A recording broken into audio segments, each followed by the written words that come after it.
नमस्कार साथीहरू। आज म विज्ञान प्रविधिको क्षेत्रमा भएको विकास र मूलतः पछिल्लो चरणमा सूचना सञ्चार का क्षेत्रमा भएका विकासले यसले सामाजिक जीवनमा, आर्थिक जीवनमा, राजनीतिक जीवनमा र सामाजिक क्रान्तिकारी जीवनमा कस्तो असर गर्छ भन्ने विषयवस्तुमा आफ्ना केही विषयवस्तुहरू एकदम संक्षिप्त रूपमा राख्न गइराखेको छु। म यो प्रस्तुतिलाई करिब 20 मिनट जतिमा सक्ने कोसिस मेरो रहनेछ, 20 देखि 25 मिनटको बिचमा।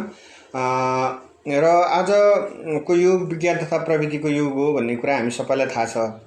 विज्ञान तथा प्रविधिमा भएको चमत्कारिक विकासले नेपाली समाजको कस्तो प्रभाव पारेको छ, नेपाली समाजमा कस्तो विकास ल्याएको छ, अथवा विश्वव्यापी रूपमा चाहिँ विज्ञान तथा प्रविधिको विकासले मानव समाजमा कस्तो प्रभाव छोडेको छ, अथवा यो टेक्नोलोजीको विकासले, सूचना सञ्चारको विकासले मानव समाज र मानव सभ्यतालाई कसरी अगाडि बढाइराखेको छ भन्ने विषयवस्तुहरूमा चाहिँ केही विषयवस्तुहरू राख्न गइराखेको छु।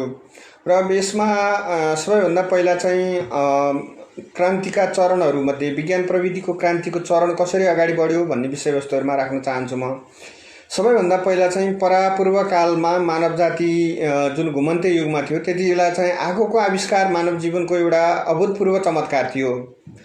मान्छेले जब आगो पत्ता लगायो अथवा आगोको आविष्कार भयो, त्यसपछि मान्छेले फलामको आविष्कार गर्यो र आगो र फलामको आविष्कारले मानिसहरूको सभ्यता नै, मानव सभ्यता नै परिवर्तन लिएर आयो।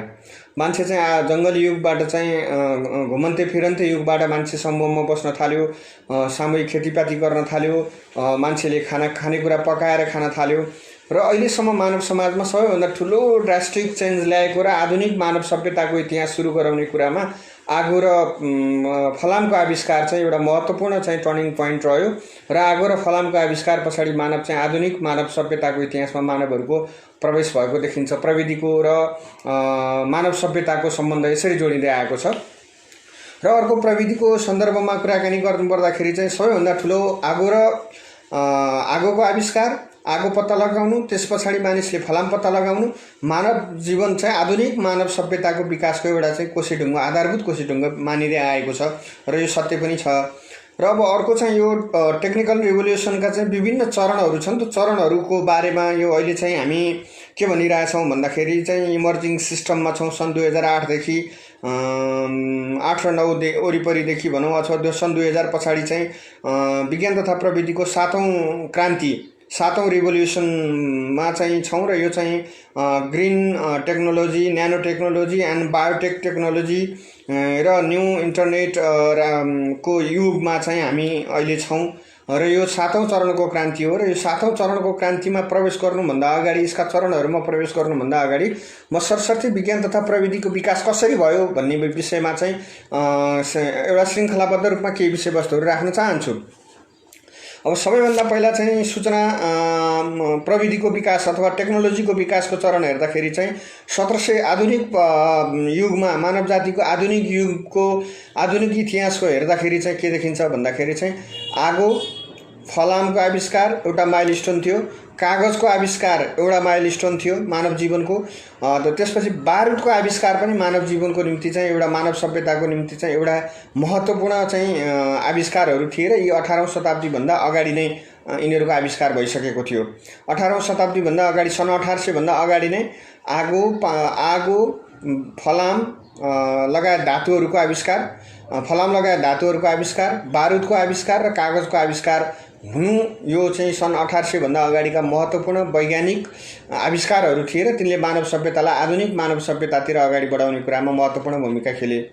अब सन् 1800 देखि यो करिब 220 वर्षको इतिहासका आविष्कारहरूले अझ बढी महत्त्व राख्छन्। त्यसकारणले त्योभन्दा अगाडिको चाहिँ मैले लमसममा अलिकति विषयवस्तु राखेँ। त्योभन्दा अगाडिको कुराकानी 1800 देखि हेर्दाखेरि चाहिँ 1800 देखि 1850 सम्मको अवधिमा चाहिँ के भयो भन्दाखेरि चाहिँ 1829 देखि चाहिँ विश्वव्यापी रूपमा चाहिँ स्टिम युगको सुरु भयो। 1776 मा बाष्प इन्जिनको आविष्कार भइसके पछाडि, जेम्स वाटले बाष्प इन्जिनको आविष्कार गरिसके पछाडि के भयो भन्दा बाष्प इन्जिनसँग सम्बन्धित भएका प्रविधिहरूको उद्योगहरूको विकास चाहिँ भौतिक विकासहरूको विकास हुन थाल्यो र सन् 1800 देखि 1800 मुख्य टेक्नोलोजी चाहिँ बाष्प इन्जिनमा आधारित टेक्नोलोजी थियो। त्यो टेक्नोलोजी भनेको 1829 देखि चाहिँ के भयो भने विश्वव्यापी रूपमा चाहिँ रेलवेहरूको र स्टिम इन्जिनहरूको युग चाहिँ सुरु भयो। रेलको विकास भयो, स्टिम इन्जिनको विकास भइसके पछाडि र 1829 देखि चाहिँ विश्वव्यापी रूपमा चाहिँ के को युग सुरु भयो भन्दाखेरि चाहिँ रेलवेहरूको र स्टिम इन्जिनको युग चाहिँ सुरु भयो म्यासिभली।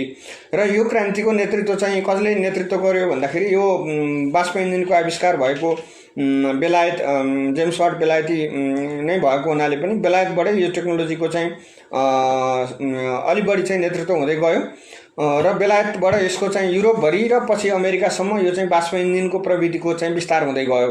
भने 1850 देखि 1900 सम्ममा चाहिँ के देखिन्छ, यो अवधिको चरणमा के देखिन्छ भन्दाखेरि 1875 मा चाहिँ फलामको युग सुरु भयो। फेरि स्टिलको युग, इलेक्ट्रिसिटीको युग सुरु भयो 1875 मा। 1870 मा चाहिँ 70 को दशकमा अमेरिकामा इलेक्ट्रिसिटीको आविष्कार भयो।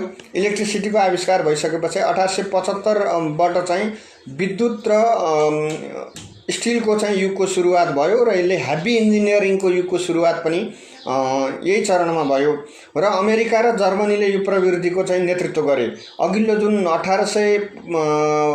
1900 भन्दा अगाडिका भनौँ 1875 भन्दा अगाडिका सबै विज्ञान प्रविधिको मूल रूपमा चाहिँ बाष्प इन्जिनको आविष्कारसँग सम्बन्धित उद्योगहरूको नेतृत्व, त्यो औद्योगिकरणको नेतृत्व अथवा त्यो प्रविधिको नेतृत्व बेलायतले गरेको थियो भने स्टिल र इलेक्ट्रिसिटीको विकासको चरणको नेतृत्व चाहिँ अमेरिकाले गर्दै आएको छ, गर्यो र अमेरिका र जर्मनीले गर्यो त्यतिखेर। त्यसपछि 1900 देखि 1920 सम्म चाहिँ टेक्नोलोजीका हिसाबले नयाँ एउटा अर्को युग सुरु भयो। 1908 देखि चाहिँ विश्वव्यापी रूपमा चाहिँ अटोमोबाइल गाडीहरूको युग सुरु भयो, सवारी साधनहरूको युग सुरु भयो र मास प्रोडक्सन भनेको उच्च कोटिको लार्ज स्केलको औद्योगिक उत्पादनको युग सुरु भयो। यो चाहिँ सुरु भएको 1900 देखि 1920 को चरणमा हो र मूलतः 1908 मा चाहिँ अटोमोबाइल क्षेत्रमा चाहिँ एउटा ठुलो क्रान्ति आयो र यसको नेतृत्व चाहिँ अमेरिका र जर्मनीले, मूलतः अमेरिका र युरोपले भन्न पनि मिल्छ यसलाई, र यो प्रविधिको नेतृत्व गरे। र 1920 देखि 1940 को अवधिको टेक्नोलोजी भनेको चाहिँ के देखिन्छ भन्दाखेरि चाहिँ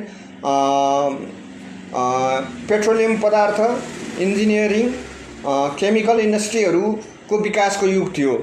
यो 1920 देखि 1940 को अवधि भनेको चाहिँ स्टिलको, पेट्रोलियम पदार्थको, इन्जिनियरिङ चाहिँ केमिकल इन्डस्ट्रीको र युद्ध सामग्रीहरूको निर्माणको, आर्टिलरीहरूको, सिपहरूको, ट्याङ्कहरूको, बमहरूको, बारुदहरूको चाहिँ टेक्नोलोजीको चाहिँ युग थियो र यो मूलतः दोस्रो विश्वयुद्धसम्म आइपुग्ने चरणसम्म आइपुग्दाखेरि चाहिँ बारुदको आविष्कार चाहिँ चीनमा भयो भनेदेखि चाहिँ यो हाई एक्सप्लोसिभ अथवा उच्च शक्तिको विस्फोटक पदार्थको आविष्कार चाहिँ अमेरिकाले गर्यो र बम र बारुदहरूमा चाहिँ यो बममा चाहिँ बम टेक्नोलोजीमा चाहिँ बारुदको सट्टा हाई एक्सप्लोसिभ भन्ने चाहिँ पदार्थ प्रयोग गर्ने युग र प्रविधिको विकास चाहिँ अमेरिकाले गर्यो र त्यो हाई एक्सप्लोसिभको युग चाहिँ 1920 देखि 40 को बीचमा चाहिँ भयो र यो टेक्नोलोजीले मानिस सभ्यतालाई अर्कोतिर पुर्यायो भने अर्को 1940 देखि 60 सम्मको टेक्नोलोजी चाहिँ के थियो भन्दाखेरि ग्रीन रिभोल्युसनको युग थियो अथवा हरित क्रान्तिको, कृषि क्रान्तिको युग थियो। 1945 बाट चाहिँ न्युक्लियर युग सुरु भयो, परमाणु बम निर्माणको टेक्नोलोजीको युग सुरु भयो भने चाहिँ यो परमाणु अस्त्र निर्माणको होडबाजी नै विश्वव्यापी रूपमा परमाणु, यो 1940 देखि 60 को दशक भनेको विश्वव्यापी रूपमा परमाणु अस्त्र उत्पादनको होड अथवा तीव्र गतिको दौडको एउटा खालको परिस्थिति थियो र योमा चाहिँ 1945 मा अमेरिका, 1949 मा तत्कालीन सोभियत सङ्घ, 1952 मा बेलायत, 1957 मा चाहिँ अरू देशहरू पनि थुप्रै, 1960 मा फ्रान्स लगायतका देशहरू चाहिँ यो परमाणु अस्त्र अथवा चाहिँ न्युक्लियर पावरको युगको सुरुवात चाहिँ त्यहाँबाट भएको जस्तो देखिन्छ, भएको देखिन्छ भने 1960 देखि 80 को बीचमा भएको टेक्निकल रिभोल्युसन अथवा विज्ञान प्रविधिको विकास चाहिँ के कुरामा भयो भन्दा एउटा ग्रीन रिभोल्युसन चाहिँ यो भारत र फिलिपिन्ससम्म आइपुग्यो। यो हरित क्रान्तिको चाहिँ चरण भनेदेखि चाहिँ चाइनाले चाहिँ 1960 को दशकमा यो कृषि क्रान्ति गर्यो, औद्योगिक हरित क्रान्ति गर्यो र 1964 मा चाइना चाहिँ फेरि चाइना पनि न्युक्लियर पावर बन्यो। 1977 मा चाहिँ इन्फर्मेसन र कम्युनिकेसनको युग सुरु भयो। 1970 को दशकदेखि जुन 7औं विज्ञान प्रविधिको यो 7औं क्रान्ति अथवा 7औं रिभोल्युसन चाहिँ 1970 को दशकबाट सुरु भएको www डट भनेर हामीले सर्च इन्जिनको रूपमा प्रयोग गरेको www बाट सुरु भएको यो विज्ञान तथा प्रविधिको विकासको बारेमा अहिले हामी पछि पनि अलि डिटेलमा सुरु गर्छौं। र 1970 को दशकबाट चाहिँ www डट अर्थात् सूचना सञ्चारको क्रान्ति को चाहिँ युग सुरु भयो, कम्युनिकेसनको युग सुरु भयो। टेक्नोलोजी चाहिँ यो टेक्नोलोजी विकास हुन थाल्यो र यो टेक्नोलोजी चाहिँ यहाँ अमेरिका हुँदै अमेरिकाबाट चाहिँ युरोप हुँदै एसियासम्म यसको व्यापक रूपमा चाहिँ विस्तार भएको छ। र अहिलेको विज्ञान तथा प्रविधिको मुख्य विकासको क्षेत्र भनेको सूचना तथा सञ्चारको क्षेत्रमा चाहिँ जुन प्रविधिको विकास भएको छ यसले सामाजिक आर्थिक जीवनमा भयङ्कर ठुलो प्रभाव पारेको छ, जसको एकछिनपछि हामी यही विषयमा पनि चर्चा गर्नेछौँ। 1974 मा आएर भारत पनि चाहिँ हाम्रो छिमेकी भारत चाहिँ फेरि अर्को चाहिँ न्युक्लियर पावर सेन्टरको रूपमा उदय भयो भने 1979 मा इजरायल चाहिँ न्युक्लियर पावर सेन्टरको रूपमा भयो।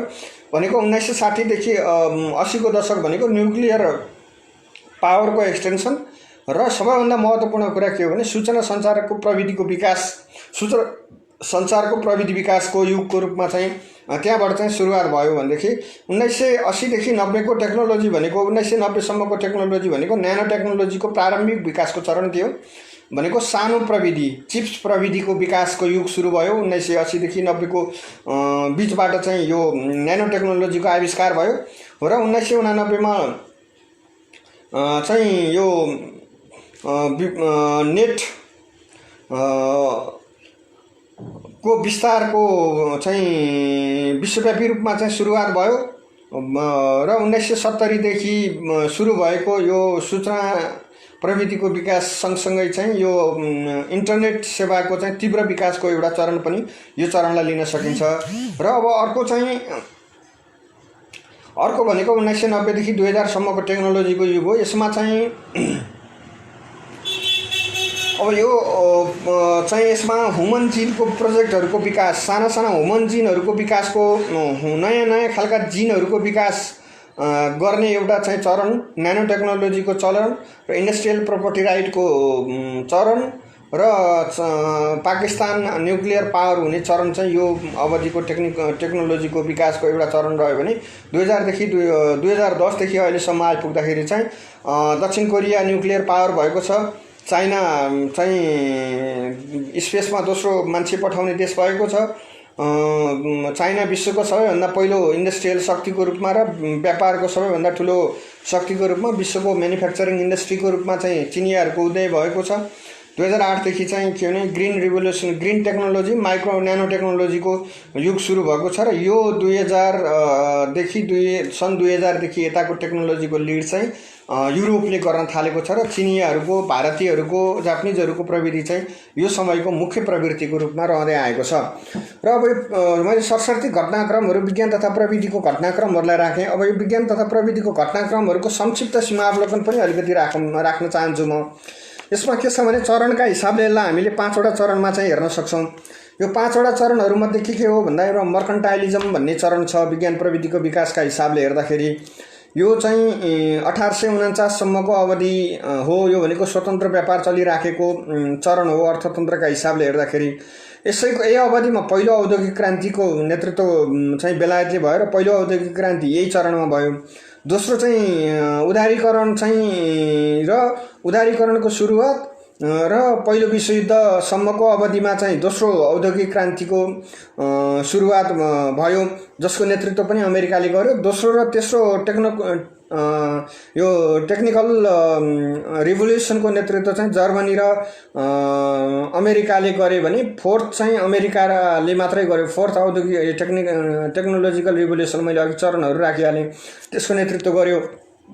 अब ब्रिटेन वुड पोस्ट वर्ल्ड भनेको चाहिँ यो ब्रिटेन वुड भन्ने ठाउँमा चाहिँ पुँजीपतिहरूले किन्से अर्थ राजनीति छोड्नको निम्ति अमेरिकाको ब्रिटेन वुड्समा जम्मा भएर चाहिँ दोस्रो विश्वयुद्ध पछाडि जुन मौद्रिक आर्थिक नीति अपनाए त्यो नीति पछाडिको चरण भनेको चाहिँ यो तेस्रो चरण हो र त्यो तेस्रो चरणमा चाहिँ दोस्रो विश्वयुद्धसम्म 5औं न्युक्लियर टेक्नोलोजीको युगको सुरुवात भयो।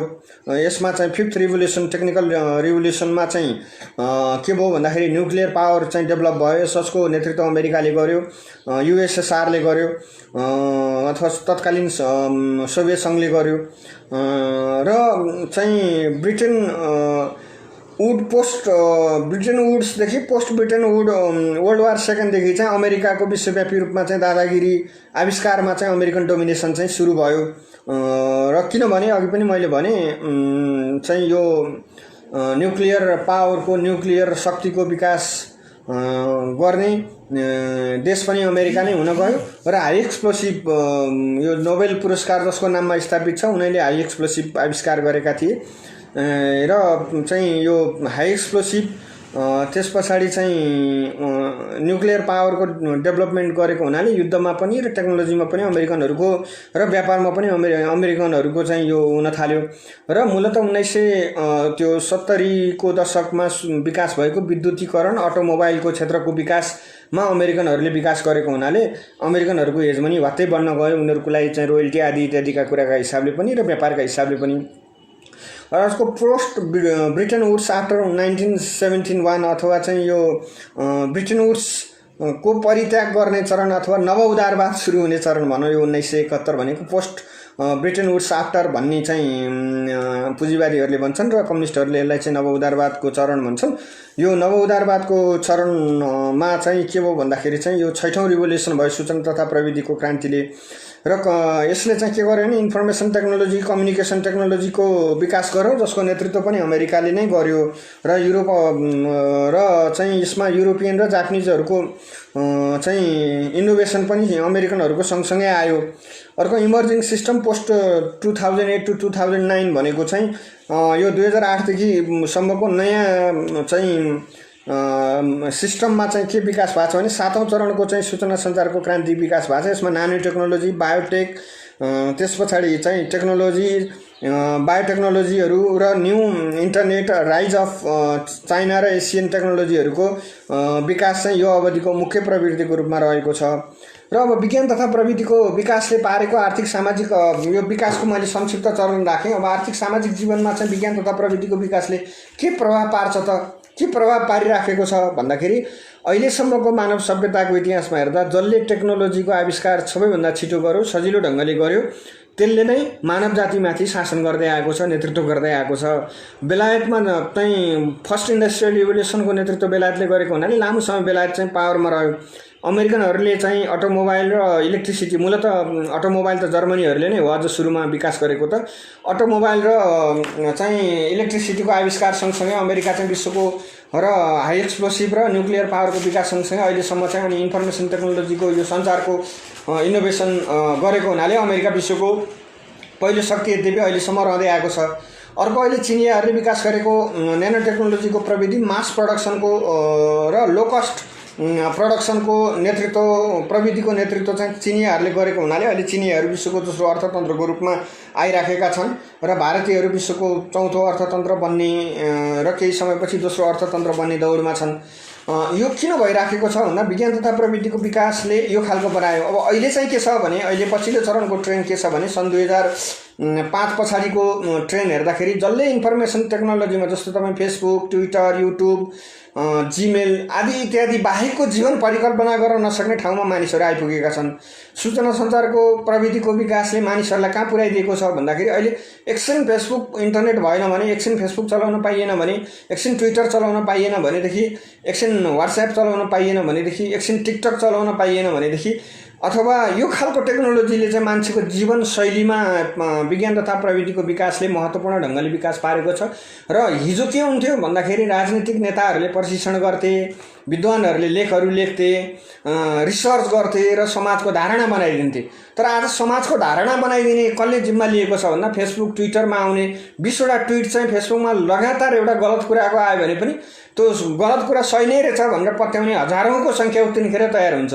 एउटा फेसबुकमा कसैले गलत स्ट्याटस लेख्दियो 10-20 जनाले अभियानात्मक रूपमा लेख्दियो भने त्यो हजारौं मान्छेहरूको चाहिँ त्यो गलत कुरामै विश्वास पैदा भइसकेको हुन्छ, विश्वास बनिसकेको हुन्छ, धारणा बनिसकेको हुन्छ।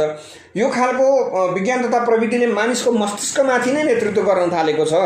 अहिले मान्छेको मस्तिष्कको नेतृत्व कसले गर्न थाल्यो? अब मैले के सोच्छु, मैले फेसबुकमा के कुराहरू सर्च गरेर हेर्छु भन्ने कुरा फेसबुकलाई त थाहा हुन्छ, ट्विटरलाई त थाहा हुन्छ, अथवा मेरा रुचिका विषयवस्तुहरू के हुन्, म कुन विषयलाई कसरी सोच्छु, मैले कसरी तर्क गर्छु, मेरो सोच्ने तरिका के हो भन्ने कुराको समग्र कुराको जानकारी चाहिँ अहिले Facebook, Twitter, Amazon, WhatsApp, TikTok जस्ता चाहिँ सामाजिक सञ्जालका प्रयोगकर्ता मालिकहरू चाहिँ बिना लगानी बिना चिन्जान नै हाम्रो मस्तिष्कको रिडिङ गर्ने ठाउँमा आइपुगेका छन्, हाम्रो दिमागहरूको अध्ययन गर्ने ठाउँमा आइपुगेका छन् र आम मानिसहरूको विचार, धारणा, दृष्टिकोण निर्माण गरिदिने मेजर एउटा फ्याक्टरको रूपमा चाहिँ सामाजिक सञ्जालहरूको विकास, यो विज्ञान प्रविधिको विकासले, सूचना सञ्चारको विकासले त्यो खालको चाहिँ परिस्थिति निर्माण भएको छ। यो एक प्रकारको सूचना माथिको पहुँच साँगुरिँदैछ।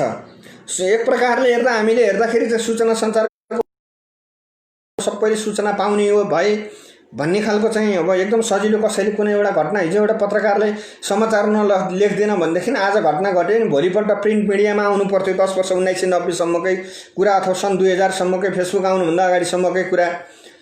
अब अहिले चाहिँ के छ भने कुनै ठाउँमा घटना घट्यो भने, दुर्घटना भयो भने पनि टिभी, समाचार, युट्युब, त्यो अनलाइन भन्दा चाँडो चाहिँ फेसबुक चाहिँ समाचारको साधन त भएको छ।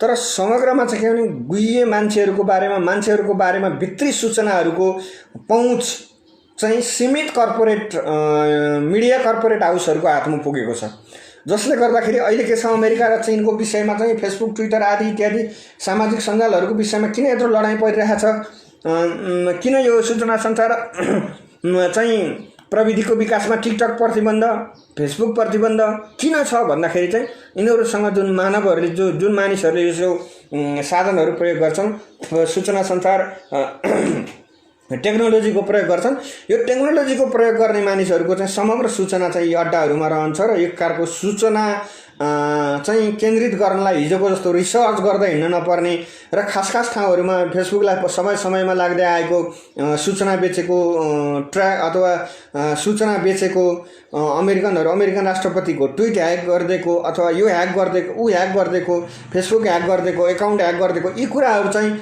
लेख्यो भने समाजमा धारणा बनाउने तहसम्म आइपुग्यो।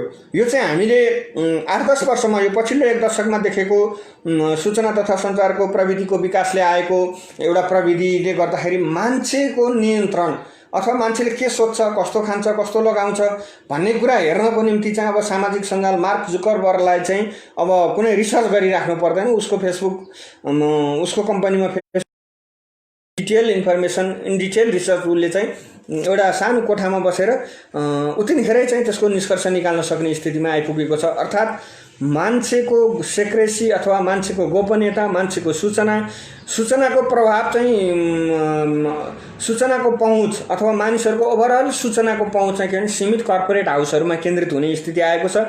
यो सीमित सूचना कर्पोरेट हाउसहरूमा सूचनाको केन्द्रित हुने कुराले अहिले विश्वव्यापी रूपमा अमेरिका र चीनको बिचमा व्हाट्सएप र ट्विटर, फेसबुक यिनीहरूको बिचको लडाइँ, टिकटक आदि इत्यादि भारतसम्मकै प्रतिबन्ध लगाउने भन्ने कुरा चाहिँ आफ्ना नागरिकहरूको सूचना चाहिँ अध्ययन गरिरहेछन्। अब यो सूचना पाएर के हुन्छ भन्ने कुरा आउँछ। अहिलेको युग भने त सूचनाकै कुरा हो। तपाईँ कस्तो सामान प्रिफर गर्नुहुन्छ, तपाईँले फेसबुकमा बोल्दा कुन लुगा लगाएर बोल्नुभयो भन्ने कुरा तपाईँको लागि नोटेबल कुरा हुँदैन होला, तर एउटै मान्छेले फ्रिक्वेन्टली लगाइराख्ने, धेरै मान्छेले फ्रिक्वेन्टली लगाइराख्ने डिजाइन के हो भन्ने कुरा चाहिँ रिसर्च गरिराख्नु परेन, फोटोबाट आउने भयो। त्यस्ता सामग्रीहरू उत्पादन गर्नको निम्ति चाहिँ त्यसले सजिलो हुने भयो। ती सामग्रीहरूको बजारीकरण छिटो हुने भयो। भनेको मान्छेको रुचि थाहा पाउनु अथवा मान्छेको सोच्ने तरिका थाहा पाउनु भनेको त संसारको सबैभन्दा ठुलो चाहिँ मान्छेसँग इन्ट्रेक्सन नगरिकन, मान्छेसँग सङ्गत नगरिकन, मान्छेसँग चाहिँ घुलमिल नभइकन मान्छेले के खान्छ, कस्तो लाउँछ, कसरी हिँड्छ, कस्तो बात गर्छ, कस्तो विचारलाई मन पराउँछ भन्ने कुराको चाहिँ ओभरअल धारणा मान्छेसँग चिन्जानै नभइकन चाहिँ अप्रत्यक्ष रूपबाट चाहिँ निश्चित कर्पोरेट हाउसहरूसँग केन्द्रित हुनु र ती कर्पोरेट हाउसहरूको बिजनेस चाहिँ फस्टाउँदै जानु। अहिले पनि पछिल्लो 2005 पछाडि हेर्नुभयो भनेदेखि विश्वका नवधनाढ्यहरूमा सञ्चार तथा लगानी गरेका कम्पनीहरू नै विश्वका प्रमुख नवधनाढ्य कम्पनीहरूको बिचमा आएका छन्। अहिले जुम भन्ने एप्लिकेसन त हामीले लकडाउनभन्दा अगाडि खासै सुनेका थिएनौँ। तर यो लकडाउनको यो 5-7 महिनाको अवधिमा ऊ विश्वको नयाँ अर्बपतिहरूको चाहिँ छ। यो खालको चाहिँ टेक्नोलोजीको रेगुलेसनले चाहिँ गर्दाखेरि के छ भने एकातिर आन्दोलन परिवर्तन र विकासका निम्ति यो साधक पनि भएको छ, पुर्याइराखेको छ। किनभने मान्छेहरूका रुचि, मान्छेहरूका धारणा, मान्छेहरूका विचार आम मान्छेहरूले पनि थाहा पाउने स्थिति पाउने चाहिँ के भने खास कर्पोरेट दृष्टिकोण बनाइदिने, आम मान्छेहरूको रुचि थाहा पाउने, आम मान्छेहरूको चाहिँ आम मान्छेहरूको मस्तिष्क पढ्ने र मस्तिष्कमाथि नै चाहिँ साम्राज्यवादी शक्तिहरूको नियन्त्रण हुने, विचारधारामा नै उनीहरूको नियन्त्रण हुने खालको एउटा खराब खालको परिस्थिति पनि निर्माण भएको छ। यो चिजलाई नहेरिकन अथवा यो चिजलाई चाहिँ आत्मसात नगरिकन चाहिँ हामीले समग्रमा अहिलेको विज्ञान तथा प्रविधिको यो क्रान्ति, यो भूमण्डलीकरण, सूचना का सहजता र अनुकूलताहरूलाई प्रयोग गर्दै यसबाट सिर्जना हुन सक्ने नकारात्मक र कर्पोरेट हाउसहरूको साम्राज्य, सूचना प्रविधिका क्षेत्रमा लगानी गरेका कर्पोरेट हाउसहरूको चाहिँ तथ्याङ्कमा रहेको एकाधिकारले मानव जातिलाई पुर्याउन सक्ने हानि र नोक्सानीको बारेमा पनि उत्तिकै सचेत भएर अगाडि बढ्न पर्ने चुनौती छ भन्ने मेरा केही दृष्टिकोणहरू राख्दै म तपाईँहरूलाई फेरि पनि आग्रह गर्न चाहन्छु। अब अहिलेको टेक्नोलोजीको युगमा मूलतः चाहिँ के भने सूचना केन्द्रीकरण भएको छ, विकेन्द्रित हुँदै भएको छ। तर खास कर्पोरेट मिडिया, कर्पोरेट हाउसहरूका अथवा चाहिँ यो सामाजिक सञ्जाल अथवा ट्विटर, फेसबुक, एमाजोन, टिकटक लगायतका चाहिँ संस्थाहरूमा मान्छेहरूका रुचि, आनी बानी, सोच्ने तरिकाहरूको चाहिँ एकमुष्ट केन्द्रीकरण हुने परिस्थिति पनि निर्माण भएको छ। यो अब के टेक्नोलोजी प्रयोग गर्ने भन्ने कुरा त छुट्टै कुरा हो। यसमा चाहिँ एउटा रमाइलो तथ्य के छ भने अलि अघिल्लो सन्दर्भमा भेट्दाखेरि नेकपाका नेता सुरेन्द्र पाण्डेले चाहिँ यसलाई डेटा इम्पेरियलिजम भन्नुपर्छ भनेर पनि भन्नुहुन्थ्यो। उहाँको त्यो मत थियो। तर अब मतहरू, तर्कहरू आफ्नो ठाउँमा हुन सक्लान्। अब यो चाहिँ डेटा इम्पेरियलिजम हो कि होइन भन्ने कुरा पनि आफ्नो ठाउँमा छ। र अर्को चाहिँ जे भए पनि सूचना सञ्चार प्रविधिको विकासले सूचना चाहिँ निश्चित कर्पोरेट हाउसहरूका केन्द्रित हुने र ती सूचना बेचेर ती मानिसहरू धनी हुने र त्यो सूचनाको केन्द्रीकरण नहुने शक्तिहरू चाहिँ औद्योगिक, सामाजिक, आर्थिक विकासले पछाडि पर्ने एउटा नयाँ युगको सुरुवात भयो। यसलाई चाहिँ सूचनाको सम्प्रभुत्वको युग भनेर भन्दाखेरि अलि बढी प्रतिनिधित्व ठिक हुन्छ कि सूचना प्रविधिको प्रभुत्वको युग सुरु भयो भन्ने विषयवस्तु नै चाहिँ टेक्नोलोजीका हिसाबले सूचना सञ्चारको प्रभुत्वको युग सुरु भयो भन्ने शब्दले अलि बढी, प्रभुत्व भन्ने शब्दले अलि बढी चाहिँ रिप्रेजेन्ट गर्छ कि भन्ने मेरो आफ्नो मत छ। खैर अब यो शब्दहरूको बारेमा बहस हुँदै जाला। अहिलेलाई मेरो आफ्नो प्रस्तुति यहीँ अन्त्य गरेँ। हस्त, नमस्ते, अभिवादन।